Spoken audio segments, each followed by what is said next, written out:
प्यारे बच्चों नमस्कार। मैं उमाशंकर साहू आज YouTube के माध्यम से ये वीडियो जो बनाने जा रहा हूँ, ये सामाजिक विज्ञान कक्षा 10 भूगोल का भाग है। और आज इस भूगोल के चैप्टर में इसके पिछला जो वीडियो मैंने बनाया था वो संसाधन का वर्गीकरण। तो आज हम अगला चैप्टर आपको पढ़ाएंगे, मिट्टी के प्रकार। भारत में पाई जाने वाली मिट्टी के प्रकार। तो भूगोल के ये इस चैप्टर में हम पढ़ेंगे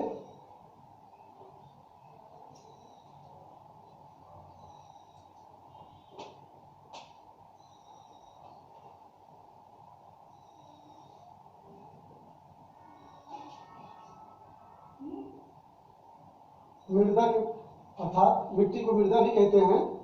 तो मिट्टी के प्रकार।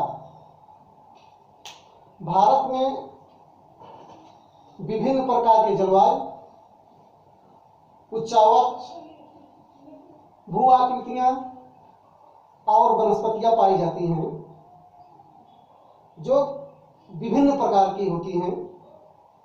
इसी कारण भारत में अनेक प्रकार की मृदाओं अर्थात मिट्टियों का भी विकास हुआ। भारत विभिन्नताओं का देश रहा है। तो उसी प्रकार अनेक प्रकार की मृदाओं में अर्थात मिट्टियों का जो विकास हुआ है, जिन्हें हम निम्न भागों में बांट सकते हैं। निम्न भागों में हम बांट करके उसकी जानकारी कर सकते हैं।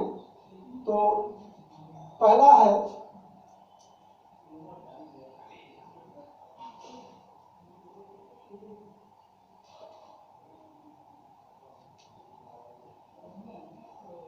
जलोढ़ मिट्टी। यह मिट्टी भारत के समस्त उत्तरी मैदान में पाई जाती है। यह मिट्टी हिमालय की तीन नदियों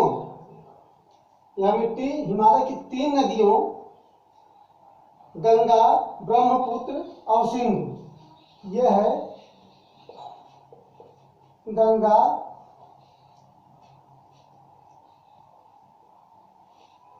ब्रह्मपुत्र और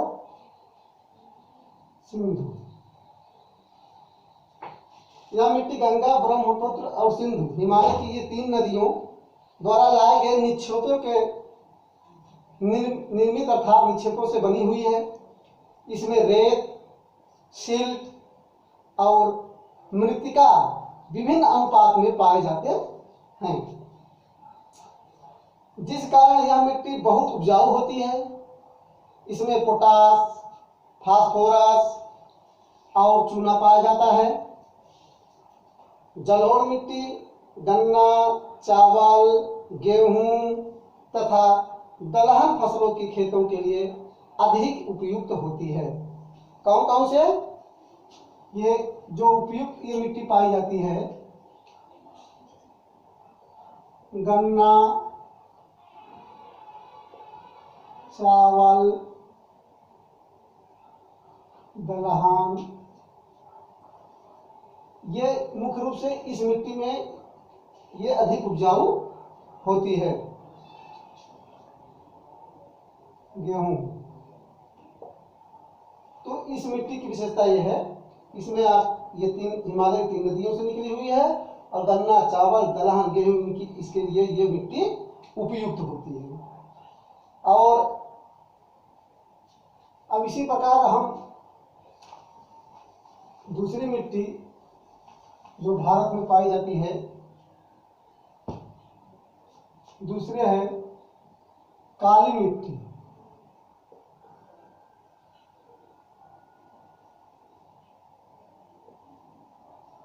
दूसरा है काली मिट्टी। जैसा कि नाम से ही आप जानते हैं कि यह काले रंग वाली इस मृदा को रेगड मृदा भी कहा जाता है। यह दक्कन के पठारी क्षेत्रों उत्तर पश्चिमी भागों तथा भारत के महाराष्ट्र और सौराष्ट्र, मालवा, मध्य प्रदेश एवं छत्तीसगढ़ के पठारों में ये पाई जाती है। इसमें कैल्शियम कार्बोनेट, मैग्नीशियम, पोटास, चना, चूना जैसे पोषक तत्व पाए जाते हैं। यह मिट्टी कपास के लिए अधिक उपयोगी होती है, इसीलिए इसे कपास मिट्टी भी कहते हैं। तीसरा है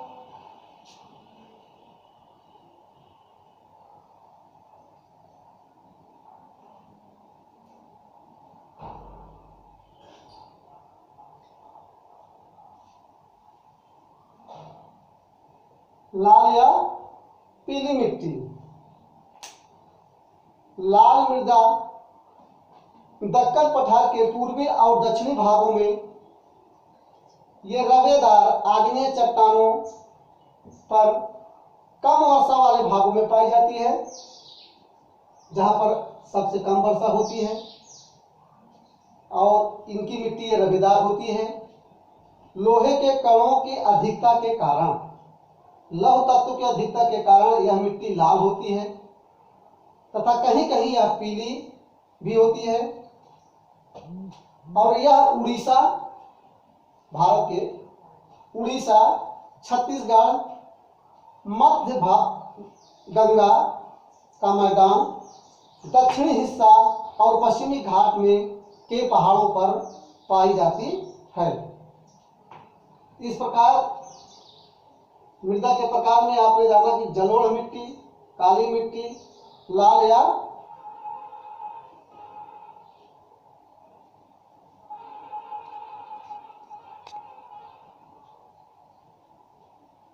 चौथा नंबर पर है ये लैटराइट मिट्टी। यह मिट्टी उच्च तापमान और अधिक वर्षा वाले क्षेत्रों में विकसित होती है। यह भारी वर्षा से अधिक निक्षालन का परिणाम है। इस मिट्टी में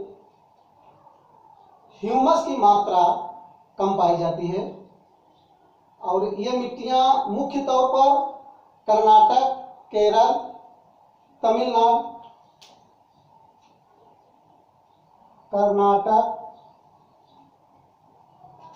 केरल, तमिलनाडु, अर्थात हमें जाने कि ये दक्षिणी भारत,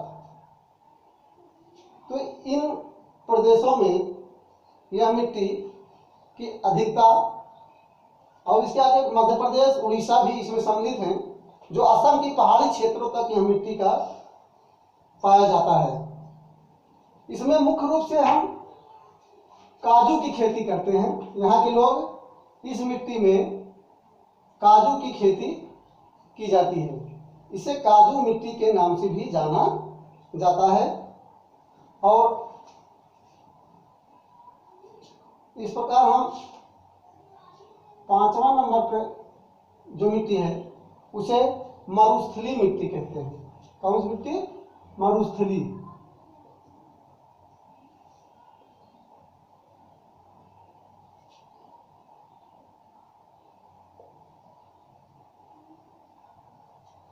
मरुस्थली मिट्टी, इस मिट्टी की विशेषता है कि यह मिट्टी इसका रंग जो है लाल और भूरा दोनों होता है।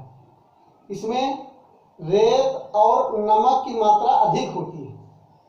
इस मिट्टी में रेत और नमक दोनों मात्रा की अधिकता पाई जाती है। कहीं कहीं तो कुछ क्षेत्रों में नमक की मात्रा इतनी अधिक होती है कि इसकी झीलों में जल वाष्पीकृत करके खाने का नमक भी बनाया जाता है। कहीं कहीं जो झील होती है उसके पानी को वाष्पीकृत करके उसे नमक बनाया जाता है, जो खाने योग्य मिलता है। शुष्क जलवायु और उच्च तापमान के कारण जल वाष्पन पर इसका अधिक होती है। इसमें ह्यूमस और नमी की मात्रा कम होती है।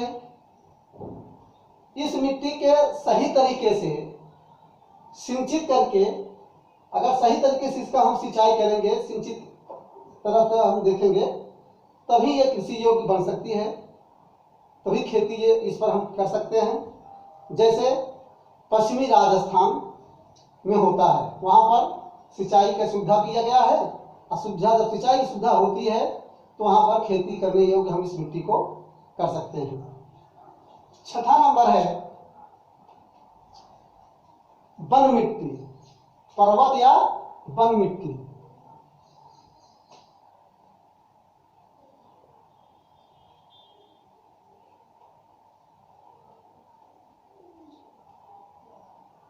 पर्वत या वन मिट्टी, यह मिट्टी पर्वतीय क्षेत्रों में पाई जाती है,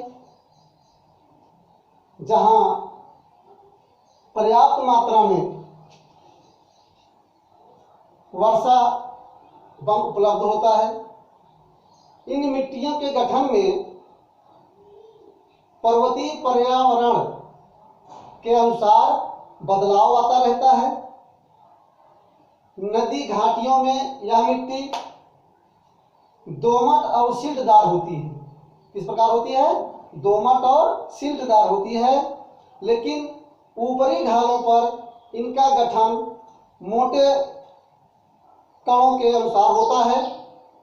हिमालय के हिमाच्छादित क्षेत्रों द्वारा इस मिट्टी का बहुत अपर्दन का तात्पर्य यहाँ पर यह है कि जब यही मिट्टी एक जगह से दूसरी जगह पर स्थानांतरित होना, एक जगह से दूसरी जगह पर चले जाना, इसे मिट्टी का अपर्दन कहते हैं। चाहे वो वायु के माध्यम से हो, चाहे वह जल के माध्यम से हो। तो यहाँ मतलब दूसरी एक जगह मिट्टी दूसरी जगह जाना मिट्टी अपर्दन कहलाता है। तो यह मिट्टी बहुत अपर्दन होता है, इस मिट्टी का बहुत अपर्दन होता है।